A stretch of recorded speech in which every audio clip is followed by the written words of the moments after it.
Hello everyone and welcome to the channel. In this video, I'm going to show you how you can increase the volume of your mic. So let's start. Open your control panel from the search.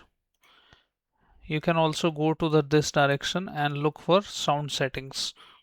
But I'm going to show you with the control panel.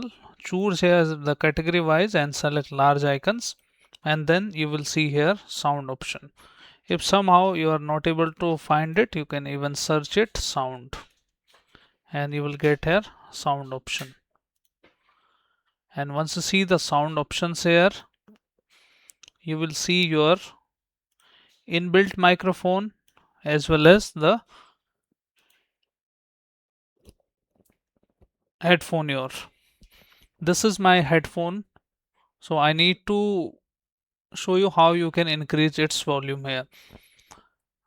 Select your microphone, then click on properties, and you will see here label. Then you can increase it from here like this. You can decrease it and then you can increase it.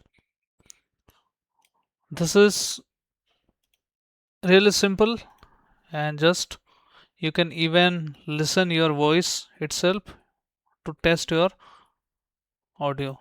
And now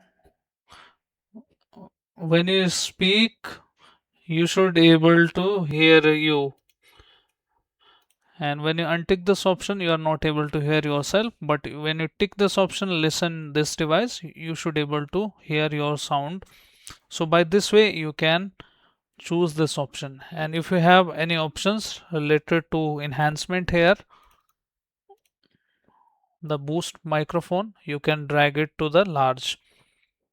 Okay, so this is very simple and I hope this video helps you. If yes, then hit like, subscribe and share. Thank you. Thanks for watching.